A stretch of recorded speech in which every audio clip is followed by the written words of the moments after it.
Assalamualaikum warahmatullahi wabarakatuh. Kembali lagi bersama saya di channel Muda Ambia. Nah, untuk video kali ini kita akan membahas seputar Ramadan ya. Karena kita sudah memasuki bulan Ramadan beberapa hari, mungkin saya akan membahas tentang kejadian yang terjadi di masa bulan Ramadan ini. Apa itu? Adalah quotes atau meme di bulan Ramadan. Biasanya itu diupload oleh akun-akun Instagram ya, mulai malam pertama hingga malam ke-30 biasanya, dimana nanti quotesnya berisikan fadilah malam pertama, kedua, ketiga, dan lain sebagainya. Dimana postingan tersebut ini masih diperdebatkan oleh kaum terpelajar ya, khususnya para santri. Dimana ada sebagian santri, sebagian ulama yang mengatakan ini tidak diperbolehkan mengupload konten-konten yang berisikan seperti itu. Pasalnya, karena quotes itu adalah yang diambil dari kitab Durratun Nasihin, yang sebagian ulama, sebagian santri itu mengklaim bahwa isinya adalah hadis maudhu. Kita tahu hadis maudhu adalah hadis palsu, berarti menyandarkan suatu kebohongan kepada Rasulullah SAW.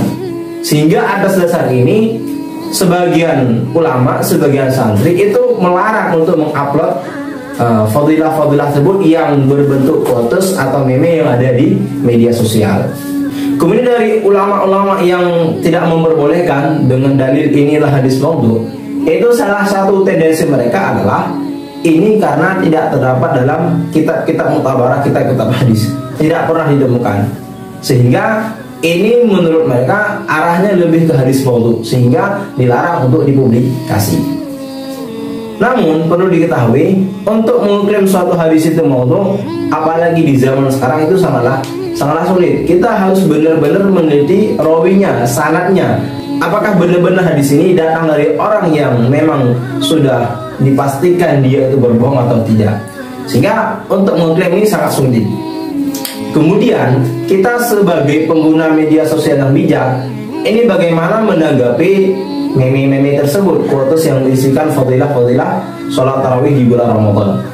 Nah, kita sebagai pengguna media sosial, setidaknya kita harus mempertimbangkan dua poin agar kita ini bisa menengah antara yang pihak yang memperbolehkan dan yang tidak. Poin yang pertama, tata cara kita dalam mengupload, dalam mengunggah postingan-postingan fadilah sholat tarawih tersebut. Satu, kita jangan langsung menyandarkan hadis ini, jangan langsung menyandarkan quotes tersebut kepada Rasulullah. Cukup kita buat saja ini itu kami nukil dari kitab Durratun Nasihin. Cukup seperti itu. Jangan Rasulullah berkata begini-begini. Nah, tapi tampilkan saja fadilahnya begini, ini dinukil daripada kitab Durratun Nasihin. Karena kita juga tidak dapat memastikan ini apakah fix 100% maudhu atau tidak, sehingga jalan amannya itu adalah seperti itu.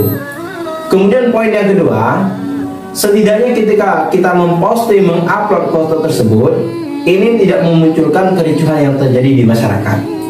Sehingga ketika dua poin ini kita penuhi, saya kira kita sebagai pengguna media sosial ini sudah menggunakannya dengan bijak. Apalagi kita seorang yang terpelajar, seorang santri, harus benar-benar memperhatikan hal-hal seperti ini, agar orang-orang di luar sana bisa menjadikan contoh bagaimana menggunakan media sosial yang bijak.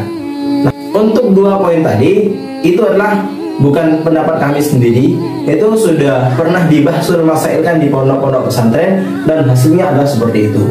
Mungkin itu dari kami. Sekian, apabila kalian punya pendapat yang lain, silakan komen di bawah. Sekian, assalamualaikum warahmatullahi wabarakatuh.